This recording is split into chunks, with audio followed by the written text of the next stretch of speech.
Hi ನಮಸ್ಕಾರ, welcome back to the channel. ಇವತ್ತಿನ ವಿಡಿಯೋದಲ್ಲಿ 4 ರೀತಿಯಾದ ಡೋರ್ ಮ್ಯಾಟ್ಸ್ ಅನ್ನ, ಅದರಲ್ಲೂ ನಮಗೆ ಬೇಡದೇ ಇರುವಂತ ಬಟ್ಟೆಗಳನ್ನೇ ಬಳಸ್ಕೊಂಡು ಹೇಗ್ ಮಾಡೋದು ಅನ್ನೋದನ್ನ ನೋಡ್ತಾ ಹೋಗೋಣ.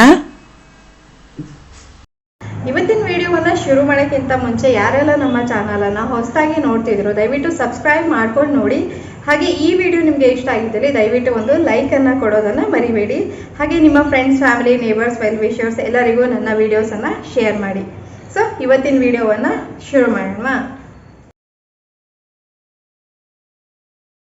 ಬಟ್ಟೆಯ ಚಿಕ್ಕ ಚಿಕ್ಕ ಪೀಸಸ್ ಇಂದ ಏನು ಮಾಡಬಹುದು ಅನ್ನೋದನ್ನು ನೋಡೋಣ.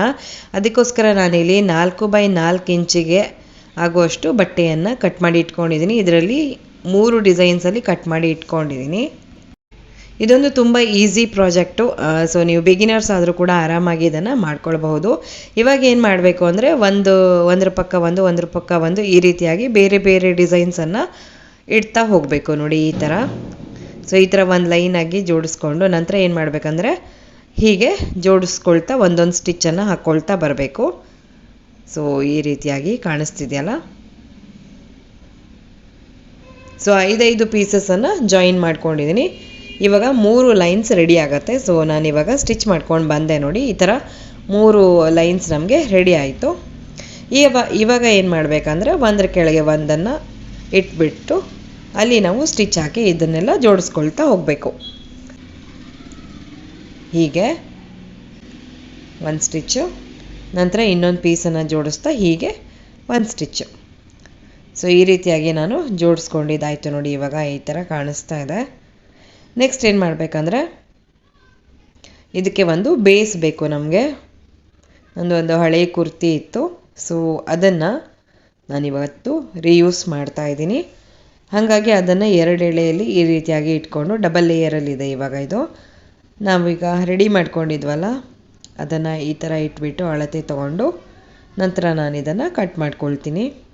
ಸೊ 2 ಎಳೆ ಅಥವಾ 3 ಲೇಯರು 4 ಲೇಯರು ಈ ಥರ ನಿಮ್ಗೆ ಥಿಕ್ನೆಸ್ ಹೇಗೆ ಬೇಕೋ ಹಾಗೆ ನೀವು ಮಾಡ್ಕೊಳ್ಬಹುದು. ಸೊ ಇವಾಗ ಕಟ್ ಮಾಡ್ಕೊಂಡಿದ್ದಾಯಿತು. ನೋಡಿ ಈ ಥರ ಕಾಣಿಸ್ತಾ ಇದೆ. 1 ಲೇಯರ್ ಇದೆ ಇದು. ನೆಕ್ಸ್ಟ್ ಇನ್ನೊಂದು ಲೇಯರು. ಸೊ ಇದ್ರ ಮೇಲೆ ಇನ್ನೊಂದು ಲೇಯರ್ ನಾನು ಇವಾಗ ಸ್ಟಿಚ್ ಮಾಡ್ಕೊಂಡಿದ್ನಲ್ಲ ಅದನ್ನು ಇಟ್ಕೊಳ್ತಾ ಇದ್ದೀನಿ. ಸೊ ಹೀಗೆ ಇಟ್ಬಿಟ್ಟು ಏನು ಮಾಡಬೇಕಂದ್ರೆ ನಮ್ಮ ಸ್ಟಿಚಸ್ ಎಲ್ಲ ಎಲ್ಲೆಲ್ಲಿ ಬಂದಿದೆಯೋ ಅಲ್ಲೆಲ್ಲ ಮತ್ತೊಮ್ಮೆ ಈ 3 ಲೇಯರ್ಸನ್ನು ಸೇರಿಸ್ಬಿಟ್ಟು ಹಾಕ್ಕೊಳ್ಬೇಕು. ಅದಾದಮೇಲೆ ಬಾರ್ಡರ್ಸ್ ಕೂಡ ಸ್ಟಿಚ್ ಮಾಡ್ಕೊಳ್ಬೇಕು. ಇವಾಗ ನಾನು ಬಾರ್ಡರ್ಸ್ ಎಲ್ಲ ಸ್ಟಿಚ್ ಮಾಡ್ಕೊಂಡಿದ್ದಾಯಿತು. ಹಾಗೆ ಎಕ್ಸ್ಟ್ರಾ ಇರುವಂಥ ಬಟ್ಟೆಗಳನ್ನು ಕೂಡ ಕಟ್ ಮಾಡ್ಕೊಂಡಿದ್ದಾಯಿತು. ನೋಡಿ ಈ ಥರ ಕಾಣಿಸ್ತಾ ಇದೆ. ನೆಕ್ಸ್ಟ್ ಇದಕ್ಕೆ ಒಂದು ಪೈಪಿಂಗ್ ಮಾಡಿ ಫಿನಿಶ್ ಮಾಡಬೇಕಾಗತ್ತೆ. ನಾನು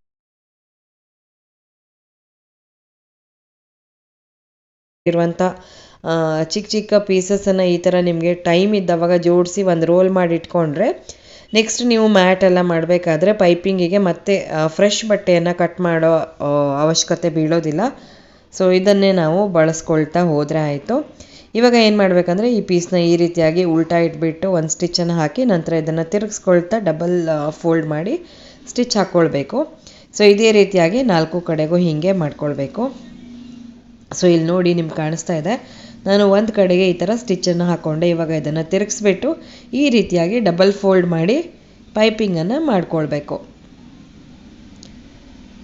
ಸೊ ಇವಾಗ ನಾನು ಒಂದು ಸೈಡು ಈ ರೀತಿಯಾಗಿ ಪೈಪಿಂಗನ್ನು ಮಾಡಿ ಫಿನಿಶ್ ಮಾಡ್ಕೊಂಡಿದ್ದೀನಿ. ಸೇಮ್ ಪ್ರೊಸೀಜರಲ್ಲಿ ಉಳಿದಿರುವಂಥ 3 ಕಡೆಗೂ ಮಾಡಿಕೊಂಡ್ರೆ ಆಗೋಯಿತು. ಸುಂದರವಾದ mat ready to use.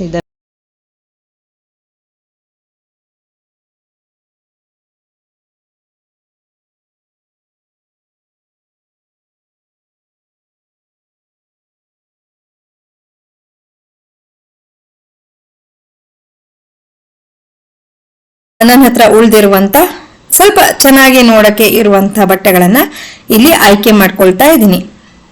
So ಈ ರೀತಿಯಾಗಿ ರ್ಯಾಂಡಮ್ ಆಗಿ ಅಗಲ ಅಳತೆಯಲ್ಲಿ ಇದೆ ಇವೆಲ್ಲ. ಕೆಲವೊಂದು ನನಗೆ ಬೇಕು ಅನ್ಸಿದ್ದನ್ನ ಸ್ವಲ್ಪ ಬೇರೆ ಸೈಜ್ ಅಲ್ಲಿ ಇರುವಂತಹ ಬಟ್ಟೆಗಳನ್ನ ಈ ರೀತಿಯಾಗಿ ಉದ್ದುದ್ದಕ್ಕೆ ಕೆಲವೊಂದನ್ನ ಕಟ್ ಕೂಡ ಮಾಡ್ಕೊಂಡೆ. ಯಾಕಂದ್ರೆ ಹೊಲಿಗೆಯಿಂದ ಮಾಡಿದಾಗ ಒಂದೇ ಸೈಜಿನ ಬಟ್ಟೆಗಳಿರೋದಿಲ್ಲ, ಬೇರೆ ಬೇರೆ ಸೈಜಸ್ ಇರುತ್ತಲ್ವಾ. ಹಾಗಾಗಿ ಇಲ್ಲಿ ಒಂದಿಷ್ಟು ಬಟ್ಟೆಗಳನ್ನ ಕಟ್ ಮಾಡಿ ಕೂಡ ತಗೊಂಡಿದ್ದೀನಿ. ಅದಾದ್ಮೇಲೆ ಒಂದು ಕುರ್ತಿಯಿಂದ ಈ ರೀತಿಯಾಗಿ ಒಂದು ಬಟ್ಟೆಯನ್ನ ಕಟ್ ಮಾಡಿ ತಗೊಂಡೆ. ಹಾಗೆ ಇದರ ಅಳತೆ ಒಂದು 15 ಇಂಚು ಅಗಲ ಇದೆ.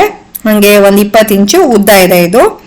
ಮೊದಲಿಗೆ ನಾನೇನು ಮಾಡ್ತೀನಿ, ಒಂದು ಉದ್ದ ಪಟ್ಟಿಯನ್ನು ಈ ರೀತಿಯಾಗಿ ಸೆಂಟರ್ಗೆ ಇಟ್ಕೊಂಡು ಹೊಲಿತಾ ಇದ್ದೀನಿ.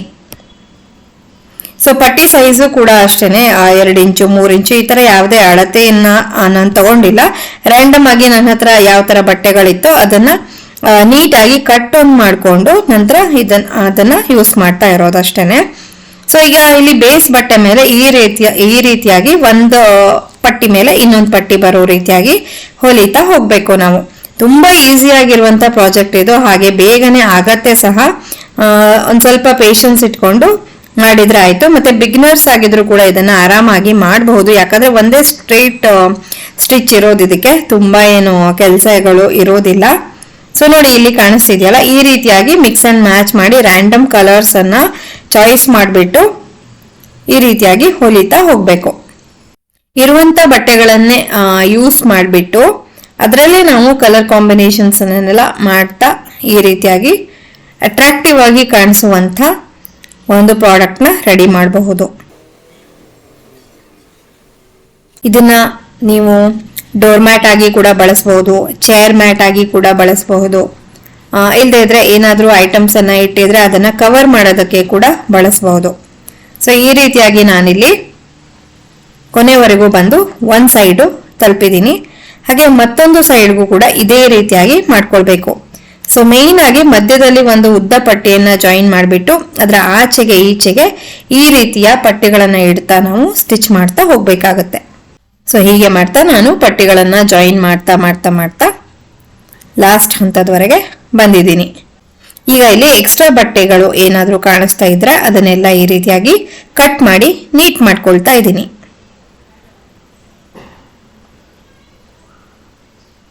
ಇವಾಗ ನೀಟ್ ಮಾಡ್ಕೊಂಡಿದ್ದಾಯ್ತು, ಈ ರೀತಿಯಾಗಿ ಕಾಣಿಸ್ತಾ ಇದೆ ನೋಡಿ. ಈಗ ಏನ್ ಮಾಡ್ಬೇಕಂದ್ರೆ ಇದು ಹಿಂದ್ಗಡೆಗೆ ಈ ರೀತಿಯಾಗಿ ಸ್ಟಿಚಸ್ ಕಾಣಿಸುತ್ತೆ. ಇದು ಹೀಗೆ ಬಿಡೋದು ಬೇಡ ಅಂತೇಳಿ ನಾನು ಬೇಸ್ಗೆ ಒಂದು ದಪ್ಪ ಬಟ್ಟೆಯನ್ನ ತಗೊಂಡಿದ್ದೀನಿ.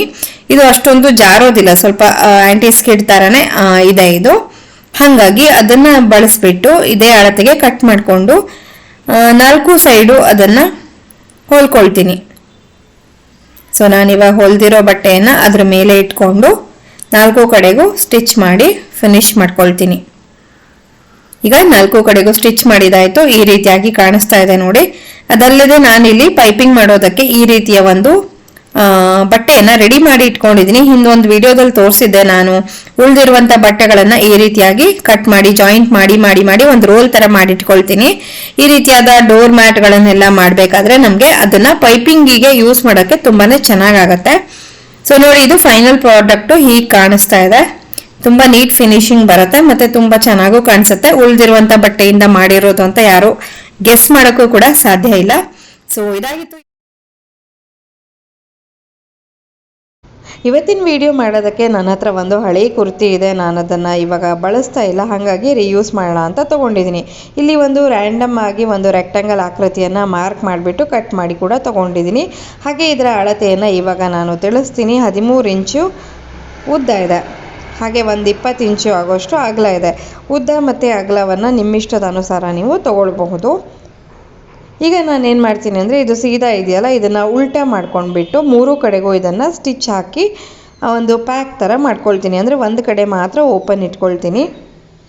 ಇವಾಗ ನಾನು ಸ್ಟಿಚ್ ಹಾಕ್ಕೊಂಡಿದ್ದಾಯಿತು ನೋಡಿ. 3 ಕಡೆಗೂ ಸ್ಟಿಚ್ಚನ್ನು ಹಾಕ್ಕೊಂಡಿದ್ದೀನಿ, ಒಂದು ಕಡೆ ಓಪನ್ ಇದೆ. ಈ ಓಪನ್ ಇರೋ ಜಾಗದಿಂದ ಇದನ್ನು ಇವಾಗ ಉಲ್ಟಾ ಮಾಡಿ ಎಲ್ಲ ಕಾರ್ನರ್ಸನ್ನು ನೀಟಾಗಿ ತೆಕ್ಕೊಳ್ತೀನಿ. ಇವಾಗ ನೋಡಿ, ಇದು ಈ ಥರ ಒಂದು ಬ್ಯಾಗ್ ರೀತಿಯಾಗಿ ರೆಡಿ ಆಯಿತು. ಇವಾಗ ಏನಿಲ್ಲ, ಬ್ಯಾಗ್ ಒಳಗೆ ನಾವು ಈ ಸ್ಕ್ರ್ಯಾಪ್ಸ್ನೆಲ್ಲ ತುಂಬನ ಎಷ್ಟು ಹಿಡಿಯುತ್ತೋ ಅಷ್ಟು ಇದಕ್ಕೆ ತುಂಬ್ತಾ ಹೋಗ್ತೀನಿ. ಸೊ ನೋಡಿ, ಬೇಡದೇ ಇರುವಂಥ ಒಂದು ಸ್ಕ್ರಾಪಿನಿಂದ ಈ ರೀತಿಯಾದ ಒಂದು ಪಿಲ್ಲೋ ರೆಡಿ ಆಯಿತು. ಇವಾಗ ಏನು ಮಾಡಬೇಕಂದ್ರೆ, ನಾವಿಲ್ಲಿ ಓಪನ್ ಇಟ್ಕೊಂಡಿದ್ವಲ್ಲ ಆ ಜಾಗವನ್ನು ಒಂದು 1/4 ಇಂಚು ಒಳಗೆ ತಳ್ಳುತ್ತಾ ಒಂದು ಸ್ಟಿಚ್ಚನ್ನು ಹಾಕ್ಕೊಂಡು ಪ್ಯಾಕ್ ಮಾಡ್ಕೊಳ್ಬೇಕು. ನೋಡಿ ಈ ಥರ ಇವಾಗ ಇದು ರೆಡಿ ಆಯಿತು. ನೆಕ್ಸ್ಟ್ ಏನು ಮಾಡಬೇಕು ಅಂದರೆ ಇದು ಹೀಗೆ ಇದ್ದರೆ ಅಷ್ಟು ಚೆನ್ನಾಗಿ ಕಾಣಿಸೋದಿಲ್ಲ. ಇದೊಂದು ಒಳ್ಳೆ ಲುಕ್ ಕೊಡಬೇಕು ಅಂದರೆ ಇದಕ್ಕೆ ಅಲ್ಲಲ್ಲಿ ಒಂದೊಂದು ಸ್ಟಿಚ್ಚನ್ನು ಹಾಕಬೇಕು. ಸೊ ನಾನಿವಾಗ ಸೆಂಟರಿನಿಂದ ಸ್ಟಿಚ್ಚನ್ನು ಸ್ಟಾರ್ಟ್ ಮಾಡ್ತೀನಿ. ನಾನು ಇದಕ್ಕೆ ಸೂಜಿ ದಾರವನ್ನು ತೊಗೊಂಡಿದ್ದೀನಿ. ಸೊ ಏನು ಮಾಡಬೇಕು ಅಂದರೆ ಅಡಿಗಡೆಯಿಂದ ಮೊದಲನೇದಾಗಿ ಸೆಂಟರಲ್ಲಿ ಪ್ರೆಸ್ ಮಾಡಿ ಮೇಲೆ ತೊಗೊಳ್ತಾ ಈ ರೀತಿಯಾಗಿ ಇಲ್ಲಿ ವಿಡಿಯೋದಲ್ಲಿ ಕಾಣಿಸ್ತಿದೆಯಲ್ಲ ಒಂದು ಸ್ಟಿಚ್ಚನ್ನು ಹಾಕ್ಕೊಳ್ಬೇಕು. ಸೊ ಇದೇ ರೀತಿಯಾಗಿ ನಾನು ಇನ್ನೂ 4 ಕಡೆಗೂ ಸ್ಟಿಚ್ಚನ್ನು ಹಾಕ್ಕೊಳ್ತೀನಿ. ಟೋಟಲ್ 5 ಸ್ಟಿಚ್ ಬರೋ ರೀತಿಯಾಗಿ ಮಾಡ್ಕೊಂಡಿದ್ದೀನಿ. ನೋಡಿ ಈಗ ಒಂದು ಶೇಪ್ ಬಂತು. ಇದಕ್ಕೆ ಒಂದು ಚಿಕ್ಕ ಹಾಸಿಗೆ ಥರ ಕೂಡ ಕಾಣಿಸ್ತಾ ಇದೆ. ಚೇರ್ ಕುಷನ್ ಆಗಿ ಅಥವಾ ನೆಲದ ಮೇಲೆ ಹಾಗೆ ಕೂರೋದಿದ್ರು ಕೂಡ ಬಳಸಬಹುದು. ಈಸಿಯಾಗಿ ಆರಾಮಾಗಿ ನೀವು ಹಳೆ ಬಟ್ಟೆಗಳು ಮಾತ್ರ ಮತ್ತು ಬೇಡದೇ ಇರೋ ಸ್ಕ್ರ್ಯಾಪ್ ಬಟ್ಟೆಯಿಂದ ಇದನ್ನು ತಯಾರು ಮಾಡ್ಬೋದು. ಸೊ ಇದನ್ನು ನನ್ನ ಮಗಳು ತನ್ನ ಗೊಂಬೆಯ ಮಲಗಿಸೋದಕ್ಕೆ ಕುಷನ್ ಅಂತ ತಗೊಂಡ್ಲು. ಗೊಂಬೆ ಹಾಸಿಗೆ ಅಂತೆ. ನೆಕ್ಸ್ಟ್ ನಿಮಗೆ ಫೋಟೋ ಕಾಣಿಸುತ್ತೆ. ಸೊ ಈ ರೀತಿಯಾಗಿ ನೀವು ಕೂಡ ನಿಮ್ಮ ಮಕ್ಕಳಿಗೆ ಮಾಡಿಕೊಡ್ಬಹುದು.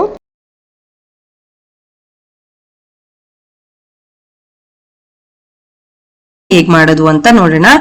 ಇವತ್ತಿನ ಒಂದು ಡೋರ್ ಮ್ಯಾಟ್ ಮಾಡೋದಕ್ಕೆ ನಾನಿಲ್ಲಿ ಒಂದು ಹಳೆ ಪಿಲ್ಲೋ ಕವರ್ ಅನ್ನ ಯೂಸ್ ಮಾಡ್ತಾ ಇದ್ದೀನಿ. ಹಾಗೆ ಒಂದಷ್ಟು ಹಳೆ ಬಟ್ಟೆಗಳ ಈ ರೀತಿಯ ಸ್ಟ್ರಿಪ್ಸ್ ಅನ್ನ ಯೂಸ್ ಮಾಡ್ತಾ ಇದ್ದೀನಿ.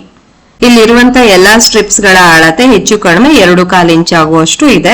ಸೊ ಉದ್ದ ಹೆಚ್ಚು ಕಡಿಮೆ ಇದೆ ಇಲ್ಲಿ, ಬಟ್ ಅಗಲ ಮಾತ್ರ ಎಲ್ಲವೂ 2.25 ಇಂಚು ಅಥವಾ 2.5 ಇಂಚು ಈ ರೀತಿಯಾಗಿ ಇದೆ.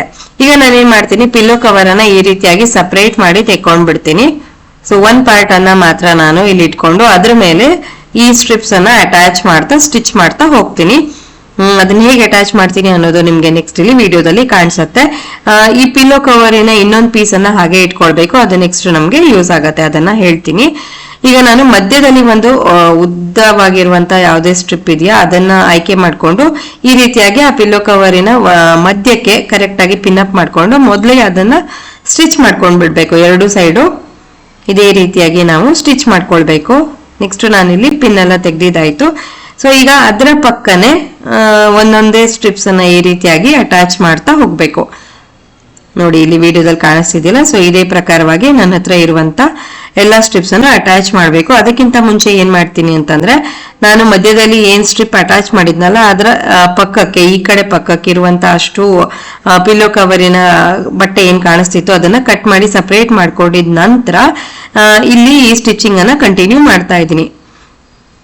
ಸೊ ಏನ್ ಮಾಡ್ಬೇಕು ಅಂದ್ರೆ ಪಿಲ್ಲೋ ಕವರ್ ಅಲ್ಲಿ ಮಧ್ಯದಲ್ಲಿ ಒಂದು ಲಾಂಗ್ ಸ್ಟ್ರಿಪ್ ಅನ್ನ ಅಟ್ಯಾಚ್ ಮಾಡ್ಬೇಕು. ಅದಾದ ನಂತರ ಒಂದ್ ಪಕ್ಕಕ್ಕೆ ಇರುವಂತ ಪಿಲ್ಲೋ ಕವರ್ ಅನ್ನ ಕಟ್ ಮಾಡ್ಕೊಂಡ್ ಬಿಡ್ಬೇಕು. ನೋಡಿ ಇವಾಗ ಇಲ್ಲಿ ಇದಿಷ್ಟು ಒಂದ್ ಭಾಗ ನಾನು ಸ್ಟಿಚ್ ಮಾಡ್ಕೊಂಡಿದ್ದಾಯ್ತು. ಈಗ ಎಕ್ಸ್ಟ್ರಾ ಬಟ್ಟೆ ಏನ್ ಕಾಣಿಸ್ತಿದೆ ಅದನ್ನೆಲ್ಲ ಈ ರೀತಿಯಾಗಿ ಕಟ್ ಮಾಡ್ಕೊಂಡ್ ಬಿಡ್ತೀನಿ. ಈಗ ನಮ್ಗೆ ಒಂದು ಪೀಸು ಇಲ್ಲಿ ರೆಡಿ ಸಿಕ್ಕಿದೆ. ಹಾಗೆ ಈ ಪಿಲ್ಲೋ ಕವರ್ ಏನ್ ಇನ್ನೊಂದು ಕಟ್ ಮಾಡಿದ ಪೀಸ್ ಏನಿದೆ ಅದನ್ನ ಇವಾಗ ನಾನು ತಗೊಳ್ತೀನಿ. ಅದನ್ನ ತಗೊಂಡ್ಬಿಟ್ಟು ಇವಾಗ ಏನ್ ಮಾಡ್ತೀನಿ ಅಂದ್ರೆ ಆ ಕಡೆ ಪಾರ್ಟ್ ಅನ್ನ ಹೀಗೆ ಹೇಗ್ ಸ್ಟಿಚ್ ಮಾಡಿದ್ನೋ ಅದಲ್ಲದೆ ಈ ರೀತಿಯಾಗಿ ಇದ್ರಲ್ಲಿ ನಾನು ಸ್ಟ್ರೈಟ್ ಸ್ಟಿಚ್ ಅನ್ನ ಮಾಡ್ಕೊಳ್ತಾ ಇದ್ದೀನಿ. ಇಲ್ಲಿ ನಿಮ್ಗೆ ಕಾಣಿಸ್ತಿದೆಯಲ್ಲ. ಸೊ ಈ ತರ ತುದಿವರೆಗೂ ಸ್ಟ್ರೈಟ್ ಆಗಿ ಸ್ಟಿಚ್ ಮಾಡ್ಕೊಂಡು ಹೋಗ್ತೀನಿ.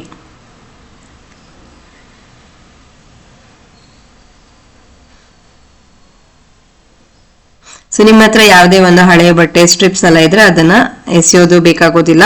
ಈ ರೀತಿಯಾಗಿ ನಾವು ಅದನ್ನ ಉಪಯುಕ್ತವಾದ ವಸ್ತುಗಳನ್ನಾಗಿ ಕನ್ವರ್ಟ್ ಮಾಡ್ಕೊಳ್ಬಹುದು. ಈ ರೀತಿ ಹಲವಾರು ವಿಡಿಯೋಸ್ ನನ್ನ ಚಾನಲ್ ಅಲ್ಲಿ ಇದೆ, ನೀವು ಚೆಕ್ ಮಾಡ್ಕೊಳ್ಳಿ. ಇದಾದ್ಮೇಲೆ ಎಕ್ಸ್ಟ್ರಾ ಬಟ್ಟೆ ಏನಿದೆ ಅದನ್ನೆಲ್ಲ ಕಟ್ ಮಾಡಿದ್ದಾಯ್ತು. ಇವಾಗ ನೋಡಿ ಈ ರೀತಿಯಾಗಿ ಪಿಲ್ಲೋ ಕವರ್ ಇಂದ 2 ಪೀಸಸ್ ರೆಡಿ ಆಯ್ತು. ಬಟ್ ಕಾಂಟ್ರಾಸ್ಟ್ ಬಣ್ಣದ ಬಟ್ಟೆಗಳೊಂದಿಗೆ ರೆಡಿ ಆಗಿದೆ. ಈಗ ಮತ್ತೆ ನಾವು ಕಟ್ ಮಾಡಿದಲ್ಲಿನೇ ಇದನ್ನ ಈ ರೀತಿಯಾಗಿ ಇಟ್ಕೊಂಡು ಜೋಡಿಸ್ಬೇಕು. ಈಗ ಒಂದು ಸ್ಟ್ರೈಟ್ ಸ್ಟಿಚ್ ಹಾಕಿ ಇವೆರಡನ್ನು ನಾನು ಜೋಡಿಸ್ಕೊಳ್ತೀನಿ. ನೆಕ್ಸ್ಟ್ ಏನ್ ಮಾಡ್ತೀನಿ ಅಂದ್ರೆ ನೋಡಿ ಇದು ಈ ರೀತಿಯಾಗಿ ಜೋಡಿಸ್ಕೊಂಡಿದ್ದಾಯ್ತು. ಈ ಪ್ರಕಾರವಾಗಿ ಕಾಣಿಸ್ತಾ ಇದೆ. ಸಾಮಾನ್ಯವಾಗಿ ನಾವು ಮ್ಯಾಟ್ ಎಲ್ಲ ಮಾಡಿದಾಗ ಪೈಪಿಂಗ್ ಮಾಡಿ ಫಿನಿಶ್ ಮಾಡೋದಿರತ್ತೆ. ಬಟ್ ಈ ಮೆಥಡ್ ಅಲ್ಲಿ ಇದು ಪಿಲ್ಲೋ ಕವರ್ ಆಗಿರೋದ್ರಿಂದ ಈಗ ಇದನ್ನ ಈ ರೀತಿಯಾಗಿ ಸೀದಾ ಇಟ್ಕೊಂಡು 3 ಕಡೆಗೂ ನಾನು ಸ್ಟಿಚ್ ಅನ್ನ ಹಾಕೊಳ್ತೀನಿ. ನಂತರ 4ನೇ ಪಾರ್ಟ್ ಏನು ಓಪನ್ ಇತ್ತು ಅಲ್ಲಿಂದ ಇದನ್ನ ಉಲ್ಟಾ ಮಾಡ್ಕೊಳ್ತೀನಿ. ಇವಾಗ ಇದು ಒಂದು ಹೊಸದಾಗಿ ಕಾಣುವಂತ ಅಂದ್ರೆ ಹೊಸ ರೀತಿಯಾಗಿ ಕಾಣುವಂತ ಪಿಲ್ಲೋ ಕವರ್ ಆಗಿ ಕೂಡ ನೀವು ಬೇಕಿದ್ರೆ ಯೂಸ್ ಮಾಡಬಹುದು. ನೋಡಿ ಇಲ್ಲಿ ನಾನೊಂದು ಪಿಲ್ಲೋವನ್ನ ಇನ್ಸರ್ಟ್ ಮಾಡಿ ತೋರಿಸ್ತಾ ಇದ್ದೀನಿ. ಸೊ ಇಷ್ಟಕ್ಕೆ ನೀವು ಇದೊಂದು ಪಿಲ್ಲೋ ಕವರ್ ಆಗಿ ಕೂಡ ಯೂಸ್ ಮಾಡಬಹುದು. ತುಂಬಾನೇ ಕಲರ್ಫುಲ್ ಆಗಿ ಎಲಿಗೆಂಟ್ ಆಗಿ ಕಾಣಿಸುತ್ತೆ. ಇಲ್ಲ ಅಂತಂದ್ರೆ ನಾನೇನ್ ಮಾಡ್ತಾ ಇದ್ದೀನಿ ಅಂದ್ರೆ ಪಿಲ್ಲೋ ಕವರ್ ಆಗಿ ಯೂಸ್ ಮಾಡ್ತಿಲ್ಲ, ಬದಲಾಗಿ ಇದನ್ನ ಒಂದು ಡೋರ್ ಮ್ಯಾಟ್ ಆಗಿ ಯೂಸ್ ಮಾಡ್ಬೇಕು ಅಂತ ಹೇಳಿ ನಾನು ಇವಾಗ ಆ ಪಿಲ್ಲೋವನ್ನ ತೆಗೆದ್ಬಿಟ್ಟು ಓಪನ್ ಪೋರ್ಷನ್ ಏನಿದೆ ಅಲ್ಲಿ ನಾನು 1/4 ಇಂಚು ಈ ರೀತಿಯಾಗಿ ಮಡಚ್ತಾ ಒಂದು ಲಾಂಗ್ ಸ್ಟಿಚ್ ಅನ್ನ ಹಾಕೊಳ್ತೀನಿ. ಹೀಗೆ ಮಡಚ್ಬಿಟ್ಟು ಇಲ್ಲಿ ಒಂದು ಸ್ಟ್ರೇಟ್ ಸ್ಟಿಚ್ ಹಾಕೊಳ್ಬೇಕು. ಅದಾದ್ಮೇಲೆ ಉಳಿದಿರುವಂತ 3 ಕಡೆಗೂ ಪ್ರೆಸ್ ಸ್ಟಿಚ್ ಅನ್ನ ಹಾಕೊಳ್ಬೇಕು. ಅಂದ್ರೆ ನಮ್ಮ ಸ್ಟಿಚ್ ಎಲ್ಲಿ ಬಂದಿರುತ್ತೆ ಅಲ್ಲಿ ಒಂದು ಪ್ರೆಸ್ ಸ್ಟಿಚ್ ಅನ್ನ ಹಾಕೊಂಡ್ರೆ ಆಯ್ತು. ಇವಾಗ ನೋಡಿ ಸುಂದರವಾದ door mat ready to use. So 2 ideas ನಿಮ್ಗೆ ಕೊಟ್ಟೆ ನಾನಿಲ್ಲಿ. ಐದರ್ ಪಿಲ್ಲೋ ಕವರ್ ಆಗಿ ಯೂಸ್ ಮಾಡಬಹುದು, ಇಲ್ಲದೆ ಇದ್ರೆ ಡೋರ್ ಮ್ಯಾಟ್ ಆಗಿ. ಇದಾಗಿತ್ತು ಇವತ್ತಿನ ವಿಡಿಯೋ ನಿಮ್ಗೆಲ್ರಿಗೂ ಇಷ್ಟ ಆಯ್ತು ಅಂತ ನಾನು ಭಾವಿಸ್ತಾ ಇದ್ದೀನಿ. ಇಷ್ಟ ಆಗಿದ್ದಲ್ಲಿ ಪ್ಲೀಸ್ ಒಂದು ಲೈಕ್ ಕೊಡಿ, ಚಾನಲ್ಗೆ ಹೊಸಬರಾಗಿದ್ದಲ್ಲಿ ಸಬ್ಸ್ಕ್ರೈಬ್ ಮಾಡ್ಕೊಂಡು